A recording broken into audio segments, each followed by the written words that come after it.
It has been a massively topsy-turvy week for Manchester United. After that defeat to Newcastle, the proverbial wheels could easily have come off. But Erik Ten Hag has showed a real fighting spirit this week. And I tell you what, the players and the team responded with fight. That right there is how you silence your critics. What I want to do in this video, I want to run through all of it. Everything in the build-up to the game, everything that was said before, during and after, and performances as well. Because I think there are so many positives to take from that. And it just goes to show that these players are what? They're not behind the manager. Yeah, they don't play like that if they're not behind the manager. You let me know what you think in the comments below, but I'm going to enjoy the next 10 minutes. I think you will too. Because from where we were last week, after that Newcastle defeat, following the game against Galatasaray and the disappointment there was a real sense of, not doom and gloom, I wouldn't go as far as that, but it was kind of all-encompassing because of how meek that performance was, right? And then what happened in the week after? Monday, dressing room leak stories came out from The Mirror, David McDonald, Sky, and Kavis Solihull, Samuel Luckhurst, Manchester Evening News. And we're all like, here we go again. We've seen this story. Groundhog Day is what Gary Neville called it. And then Ten Hag did probably one of my favourite things that he's done so far as a manager and just banned them. For all that Chelsea press conference, he didn't give me the opportunity to deny what he is saying is bullshit. I don't think it is. I don't think they're lying. But Ten Hag is trying to stop the culture of these players just when their backs are against the wall, thinking that they can just go and speak to the press. And I'll be honest, this little clip here from Gary Neville in the latest Overlap episode, I'll leave the link in the description. Hope it doesn't get taken down for copyright because this clip, it's so bang on. I think the biggest betrayal you can have in a football dressing room is when players or players' representatives are going to the media to undermine the manager and other players in your dressing room. Yeah. That is, honestly, that is fucking unforgivable. It really is nothing short of a betrayal for players to go out in their own self-interest and say what they want to the press or leak it to somebody else so they can go to the press. Ten Hag this week, I really feel, last 2 weeks actually, has really started to properly understand it is an everyone against United mentality. And it was that mentality which Fergie made the sort of like the cornerstone of his management. When you did you see the Beckham documentary? Sort of like United with a family. When you were in the circle, Beckham, when he came back from the World Cup, and we won the treble the year after, and he was a key figure in that because we as a club united around him. And that's what these players need to do. And that's what Ten Hag has done this week. He's fought against the sort of, mate, the media, everybody else, they want to see United fail. Like Matt Smith from TNT Sports just said it to Ten Hag's face. I think he's really started to understand it in these last few weeks. Not that he didn't before, but I think it's sort of like it's been reinforced in these last few weeks. And that's why going into that game, Ten Hag had he had big calls to make. And he made them. You might say that dropping Rashford wasn't a big call, but I think he'd started every single Premier League game apart from one prior to that. His form dictated it, but Ten Hag did it. And he dropped the players. And I tell you what, and that's where I think this was such a positive performance, right? I'm not just talking about the fact we had 28 shots. It's good. We conceded another 13. It's actually a little bit less. But it was a proper team performance. And Ten Hag said this after the game. He goes, look, you can say what you want, but it's not the truth. It didn't affect me at all. Doesn't care about the noise. Had the same thing at Ajax when they were the biggest club. Obviously, the scale is different, but yeah, everybody wanted Ajax to fail. And you know that you've got to build that sort of resilience inside the dressing room, because if you don't have that in the dressing room, you've got no chance. And it's not a crisis. And if you looked at how Manchester United played there against Chelsea, this team here, and that's what I'm going to run through now for the next 5-6 minutes or so. It was a real tickler. McTominay got the goals, sure. And he was the leading man. But that was a team performance where I think pretty much everybody put in a like 6, 7 out of 10, if not higher. Some of them anyway. But of course it was Scott McTominay who led by example. And McTominay was a man on the fringes, and Maguire was a man on the fringes. They are the total opposite reaction to what Jadon Sancho has done in terms of the professional attitude and approach required at Man United. If you're taking everything personally, you think, nah, he's just got it for me. Rather than you being an athlete and you being a professional, different ways to approach it. And Maguire, Ten Hag taking the captaincy away from him was seen as a big like sort of fuck you to Maguire. It wasn't. It's helped him so much.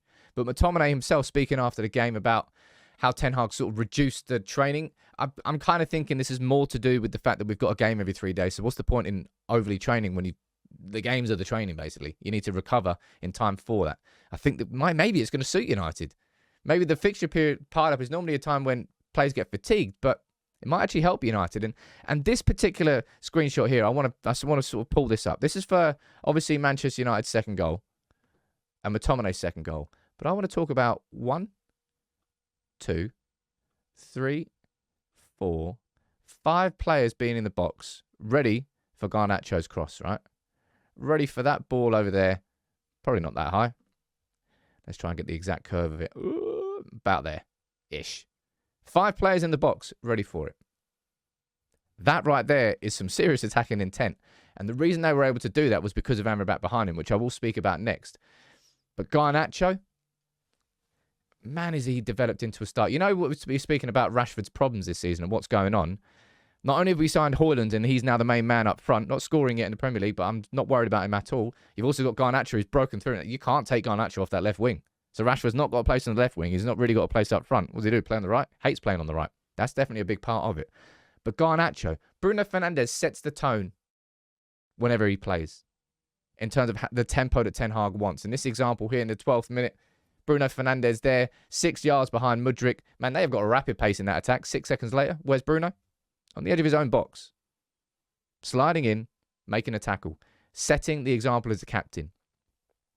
And Harry Maguire yesterday, look, I've given more criticism to Harry Maguire than I think any player that I can remember over the last few years. And you know why I did it? Because he was captain of Manchester United. In the same way, I will criticise Bruno when he deserves to be criticised.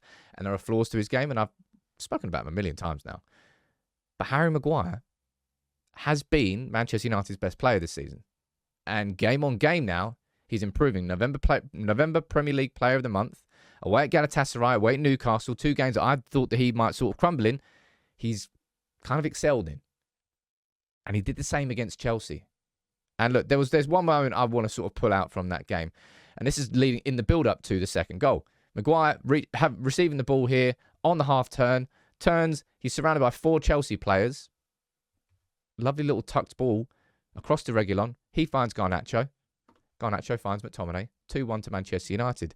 Maguire has absolutely come through when his manager needed him. And somebody who really came through yesterday, and I'm really delighted for him, was Sofyan Amrabat. Because McTominay will take all the headlines because he scored those goals. Had Amrabat not been where he was and positioned, I think he had 11 ball recoveries. He won 3 out of 3 tackles. He won his duels. The positioning was spot on. He covered the space that McTominay, being that box crasher, leaves behind. It's a risky game. It's a massively risky game. And I don't know whether that's going to work against Liverpool. However, it worked in this game. And Amrabat's he's not quite been at the level that I would have certainly expected. And sort of I said to all of you to expect. So I think I've got people a bit too hyped up about him. But I really like what I saw. And it's why I keep saying I want to see Amrabat and Mainu in midfield, but then you take away the threat of McTominay. It's like, I don't know where you get the balance from. But if it's not those, look, this is Amrabat speaking after the game. You speak about polar opposite here. Obviously, Amrabat, he wants that full-term contract, so you kind of got to think about that a little bit. But he's going to be all in for Ten Hag. This week, the players could easily have gone the other direction. And that's what I'm so happy about. They didn't. They properly supported him. And if you look at Rasmus Højlund, yeah, he's not scoring right now in the Premier League. But he's making all the right... He makes constant runs. He's not really getting fed the ball. And if you look, you see how Anthony played. You see how Reguilon played when he came off the bench. It was a real collective team performance. That's what I enjoyed the most about watching that game against Chelsea. Yeah, we should have scored 4 or 5 goals. The only reason we were so composed, we were compact. Clearly, the lighter training in the build-up helped. Amrabat, his performance at the pivot, helped. Bruno, it was a good performance from Bruno. Maguire, Reguilon, Dalot, Onana, everybody, to a man really, played for their manager. And in a week where he played for the club, He stood up for United against the press, against the shit that they're coming out with, and they just want to see us, as that Matt Smith said, literally to his face, we want to see you in a crisis. Oh, you do you? Well, noted. I think Ten Hag has, I don't know, it feels like maybe a little switch has happened this week. I hope he's going to double down. I hope that the players are going to double down behind him, because that performance against Chelsea, as I said, that has to be, I'm not saying the start of our season now, but it could easily have gone the other way. For other managers before him, at crisis points like that, it has gone the other way. But Ten Hag has managed to steer everyone back around, and they are fighting alongside him rather than against him. That's important.